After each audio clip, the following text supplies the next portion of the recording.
First of all, we want to thank everybody for coming. We truly appreciate the support. This year has been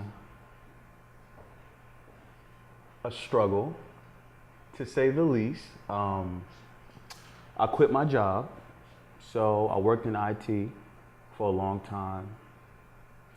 I don't fuck with that shit, so I'm like, really want to chase my dreams and my passion. This is one of the things that I really get down with, which is like me actually using my personality to do what I love, which is engage with individuals, bring people together, and just make everybody happy and laugh, So this is one of my avenues that I take. So thank you.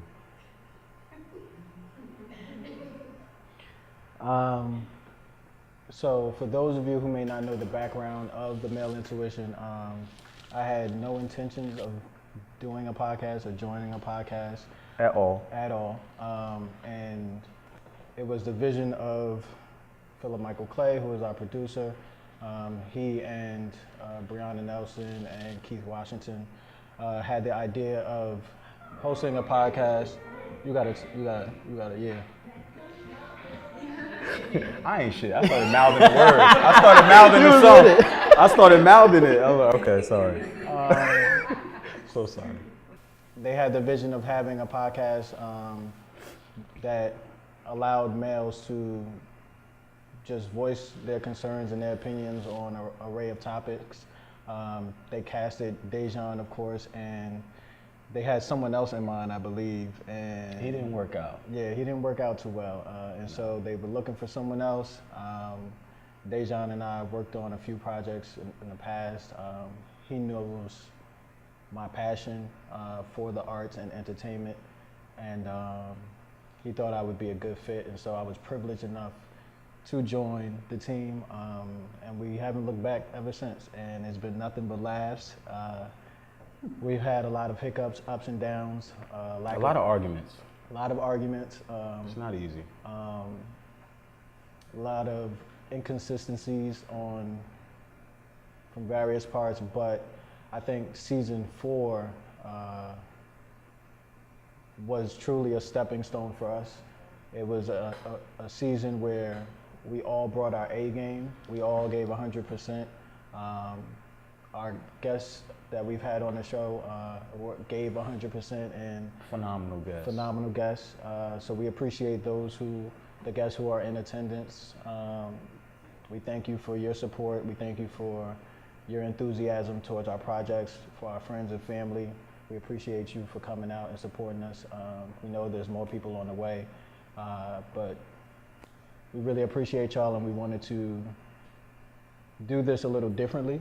So typically, we just record whether we have a guest or not, but we wanted to bring you guys in, friends and family, and host our first live show. So here we are. Not really sure which way we're going to go with it. So we're going to start with the topic. This is going to be a conversational thing. We do want audience. Not with that cup in your hand. Not with that cup in your hand. After John Gray had set the internet on fire after an appearance on Sister Circle Live, where he talked about his relationship with his wife, Aventer, and how they interacted over the years. The wife that I chose is better than the man that I am. I married a woman 2 sizes too big. I have to grow into Aventer. She's a couple. I still can't fit her. She's bigger than me. And she's had to cover me while I grow up. I gotta grow into her. My wife has endured more pain birthing me than both of our children. She has sacrificed these last 8 years covering the painful areas of my manhood and covering the areas that could have exposed me. She deserves anything I can give her. The viral clip sparked debate about what constitutes a healthy marriage and relationship expectations, particularly for Black women. Writer Candace Marie Benbow contrasted John Gray's clip with this interview clip of First Lady Michelle Obama talking about her marriage to former President Barack Obama. And lo and behold, counseling wasn't that at all. It was about... I don't even want to touch on Michelle right now because that's a whole nother...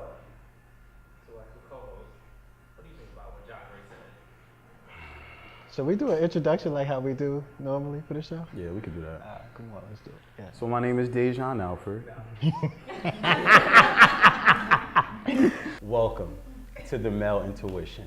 We really appreciate you guys for pulling up. Is that not what we said? That is what we That's said. bad, bro. Like, That was good. Usually I say, hey, and he goes, that's not it. So, but welcome to the Male Intuition. Dajon Alford. I'm here with my co-host. horrible. What's going on, everybody? It's your boy Kevaan. And we appreciate you for rocking with the Male Intuition. No, that's what we used to, the Male Intuition. You don't do that? We always mess up on that part. We're supposed to say the Male Intuition together at the end. We never do. Okay. All right. All right, so now, okay. Pastor John Gray and his comments. It's a lot to unpack. It's a lot to unpack. I see some eyes on me already, like you just eager to know what I'm about to say, right? I feel like first thing I want to tackle is that I do not believe that his intentions was to offend anyone, right? And so I think that a lot of the attack, some people can't distinguish or differentiate a person from an idea, right? And so I think a lot of the attacks, well, not a lot, but some of the attacks on him is kind of unwarranted, right? Or it shouldn't be a personal attack on him because I don't think his intentions was to offend anyone. I think his intentions was to big up a woman who stood by him, who he believes was a true support in him achieving his level of success. How he delivered that is debatable, you know what I'm saying, on whether he did it in the right fashion or right way. He said a lot of shit, right? So 2 sizes too big. Like that's. If I could chime in, right? Again, and I agree with you. I don't believe his intentions was to disrespect any culture. We're just gonna talk about the black woman. I don't think his intention was to disrespect black women. I believe that in this saying, the truth hurts, right? I think he was being really blunt and he let something out that maybe a lot of people weren't ready to receive. The biggest part that stood out to me was when he said, my wife has endured more pain birthing me than she did birthing our 2 children. A lot of women have an issue with that. Because why do they have to birth you to become who you are when I'm ready already? But see, all right, here we go, right? I don't think that he was saying that it was his woman's job to do that. I think he was acknowledging from the statement, and I don't know with his relationship or with the truth of what he really meant, but from what I heard, it wasn't so much that he was saying that it was her job to, he was just acknowledging that she did. Yeah. Right? Everyone has a choice. She made the choice to stick by him, to stand by him, and he's acknowledging her for that, right? Again, he was saying, and he made another comment, right? If you marry someone who is, she's a covering, not a lid, or something like that, right? Something to that effect, right? Because she's not a lid. She's not a lid, right? Because the lid will stop your blessing, but the covering will help you reach your success or whatever, right? And so again, to your point, there's a lot of women who I've heard and seen comments who are infuriated at the idea of women being the ones who are supposed to maturate men. You know what I'm saying? Like the women having to endure that, going through the bullshit with men. And I think there's again a lot to unpack with that. And so from one perspective, I see gender roles and identity, right? And I think there's a lot going on there, and where forever there's always been women being the nurturers, the women who birth and stuff like that, right? So, and a man being a man, like we talked about masculinity and how it's shaped and reforming that, but we see women who are reaching plateaus now that they've never reached before. We see women who are tapping into industries and into positions that they've never reached before. And this fight for equity and equality is ever more present, right? But in that same token, these same strong women and all of that, and I know I might catch some fire for this, right? These same strong women still want a man to be a man, right? And so you picking and choosing. Yeah, I know you over there. Look, you cringing. I can't. You gonna have your chance. You gonna have your chance, right? And so, and again, I'm not making a general statement. I'm making a general statement. I'm not saying this is specific to everyone, but there are women out there who express that they have problems with or want equity in certain standpoints, right? But at the same time, still want a man to be a man in a way that contradicts the equity that they're pushing for. Does that make sense?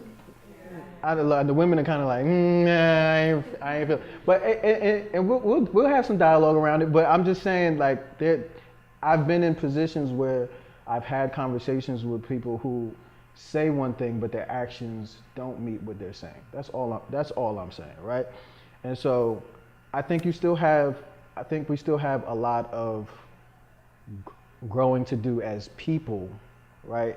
And these are still new topics and new themes that we're tapping into, and so we're not going to get it right. It's not going to be right off the bat. However, I just feel like we're in a sticky place where we saying one thing, but and it sounds good and it sounds right, but the actions don't always meet up there, and so you get mad when if he would have got up there and kicked his wife back in, people would have been in uproar. He got up there and praised his wife, people in uproar. You know what I'm saying? I'm just confused. The same thing happened with Gucci Mane. I don't know if y'all remember when Gucci and he got married to his shorty, his wife, right? And she stuck by him through the drugs and being locked up and all of that. Everybody was upset. I don't get it. You know what I'm saying? Like, you have a choice as a person, and if you choose to stand by someone, and at the end of the day, it's not for anyone else to care or matter. Like, that's their choice. That's their relationship. At the end of the day, we worried about everybody else and their happiness. And I get, if that works for them, cool. But I don't know. So we want to open up the dialogue a little bit. We want to get everybody's point of view for those who may have a opinion on the matter. So the whole notion of a woman having to stay or be a ride or die to a man is complete and utter bullshit, especially at this stage in life. I can see if it was some like teenage love type of situation, but for him to say that he's two sizes too big for his woman or his wife, that means y'all shouldn't have been together. He didn't say that. He didn't say he was two sizes. She said she was. She was two sizes. Okay, same shit. It's toxic, and you can big up your wife and give kudos to your wife without saying that she endured more pain than birthing her actual children. Why should a woman have to birth a grown ass man? Right. That to me is extremely toxic. Don't go do the work for yourself. Like, he could have did that same work for himself. He could have got and became whole and then met someone who was still on his level. To me, it's toxic as hell. It's toxic. And that's why we have women nowadays where we're now broken, or some of us are now broken, and who is left, like, who's gonna fix us? Like, as an adult, that makes no sense. And again, let me be clear. I agree that I'm not an advocate of toxic relationships, right? But I personally can see how people who are in toxic relationships can take what he said but I think people do that in general. People who are in any place or want anything, when you want something bad enough, you can manipulate anything that you see or hear to go with or align with what you want to do, right? And I think a lot of people in the church do that, right? As soon as you read the scripture, you read a passage in the Bible, and as soon as the one that align with whatever you feeling or whatever you want to do, you be like, well, the Lord said, right? And that's not how it works. But I don't have a respective person, right? So I don't put anyone on a bigger pedestal than anyone. That's me personally. That's just how I am. And there may be people out there who do, and that's cool. But I don't care if he's a pastor. I don't care if he was the bum on the street. I'm going to look at you and hold you in that same regard, right? But that's just because of my personal relationship and where I've been and where I've grown and how I've grown as a man, right? And so when I hear that, I hear someone who struggles, someone who understands what it is to reach a platform and feel like he didn't deserve his wife, right? He didn't deserve a woman that stood by him the way that it did because of who he thought himself to be. That's what I'm hearing, right? And so that's what I'm acknowledging. A man who has reached the top platform, a black man who's reached a mega platform, who said, I wasn't shit, or I know that I was probably more hurtful or more trouble to my wife than our children was, or giving birth to her. Yeah, I'm not, what I'm saying is that he's acknowledging that he wasn't probably the best person. And he's acknowledging and praising the woman who stood by him. You know what, I've been talking a lot. I felt like you was going somewhere, and I was waiting for it to come full circle, and I wasn't going to interrupt. Like, nah, y'all. We gonna see. I felt like this is personal. Like y'all had words, and I just wasn't about to. I wasn't about to interject. Love you, Splendor. I just wasn't about to do that. I was getting hot, and if anybody got to take that heat, I don't want it to be. I actually wanted to just pose a question, really. Briefly, just real quick. I do not believe that he was trying to do something wrong. I don't believe he got on that stage and was like, let me bash my wife. Or I just believe the manner in which he said it might not have been the best. I think the way he went about saying what he said wasn't the best. But I think, he could have prayed, like I'm listening to what you say, I'm listening to what she's saying. You're like, he didn't really bash his wife, but I just felt like he could have gave her praise in another way without really letting everybody in. Like, his wordplay was crazy. His wordplay was crazy. It was the wordplay, because the question that I have, because I feel like you about to get started again. Yeah. The question that I have is, slow it up. Outside of on that back, we gotta reel it in. So, outside of the pastor and his personal relationship, I want to make it more general so that everybody can kind of understand like where we really coming from. So, in a relationship today with two regular people, right? Is it okay for a woman to endure a man's imperfection? And I want to pose that question vice versa as well, because I don't believe anybody's perfect. But within a relationship, you're going to go through some bullshit. Right. And I feel like, because like you're saying that he's a pastor and he's on this platform, it was just magnified. Although I feel like this happens every day. It does. Women deal with niggas that just got to get their shit together. And men deal with women. But they choose to stay around. So my question is it okay for women to choose to stay around? Or what is the logic behind a woman saying, I'm just going to sit here until he get his shit together? I'm going to give you a break, because I feel like, we going to come back to you, but I feel like, but we going to give you a chance. I want to take it away from that platform that is on right now, which is with the pastor, and I want to bring it down to our level. As I said before, this is something I feel that goes on all the time. Like this is not new. And I feel like everybody is like, oh shit, it's the pastor now. Now we got to jump on. Nah, like this been happening. This is happening to your aunt right now. You know what I'm saying? Like, this is like a common thing. Somebody's aunt is hurt right now. The question I have is, it's a two-part question on our level now. I don't even want to talk about the pastor no more. So why do women stay around for a man who clearly isn't developed yet or isn't whole yet? Why do women stay around for that? I think that's a layered question. With a layered answer, I feel like, one, do women always choose, quote unquote? Because I feel like manipulation happens in those type of situations, right. Gaslighting.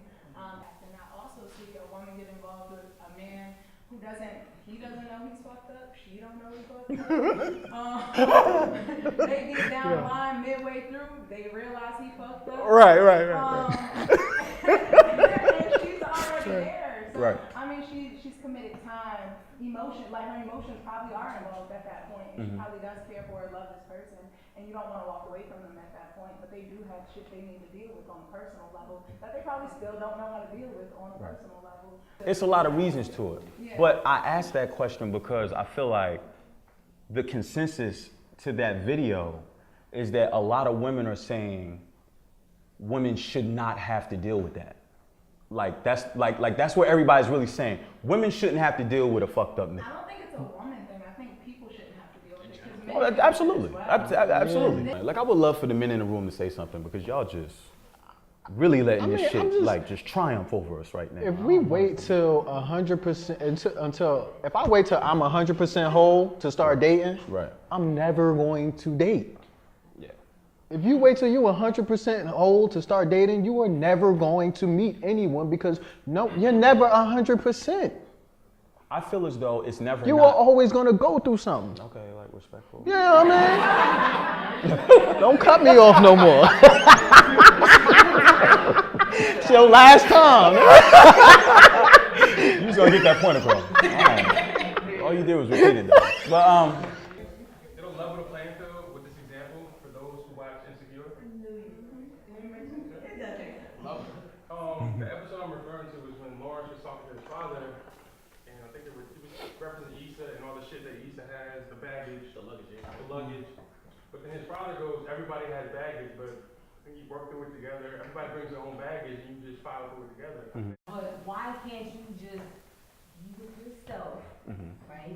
Go to therapy, or just sit at home and work through your, what you say, the baggage and all that stuff. Unpack it yourself. Right. Okay? Deal with yourself. Your best relationship is with self. But I don't think that was the. so about to go to therapy thing, everybody insurance don't cover that.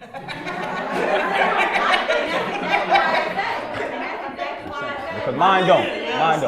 But I'm just. Well, my point was just to piggyback on what you're saying. Certain things that you are going through, you may not uncover until you're with somebody else. So you may feel whole by yourself and walking around the street like, I'm this, I'm great, but then get with somebody and then it's just like, boom, you're triggered. They illuminate some And stuff. then how am I gonna cope with this? How am I gonna deal with it? What am I gonna learn from it? So I think that's what I got from him. That I mean, he was 37, a 37-year-old virgin when he married his wife. So Yeah, it's how much are we gonna do with that? 37-year-old virgin. Yes, he was a virgin when he got married. So You could just imagine what he was going through. You could imagine what he was going. He had a lot built up inside.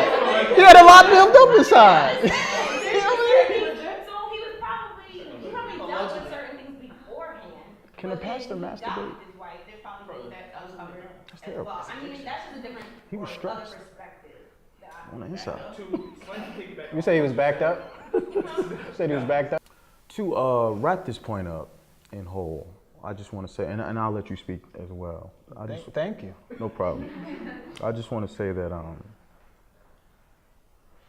as I stated earlier, everybody has baggage. Everybody comes with baggage. And I love the point that she made. Sometimes you don't even know you got the baggage until you get with somebody and you unravel this and you're like, damn, whatever the case with this. But I'm glad that you said what you said about your parents and them being married for 20 years because they both endured some shit together. So I think that in general, from both parties, it's important to decide that, okay, I understand you got issues, I got issues too, but I would love to stay with you and work these issues out together. And that for the people on these big platforms, when they get on those platforms and they speak, that they need to be mindful of how they're coming across because their word is valued by many individuals. Well said. I try. Yeah, I mean, I think the only thing.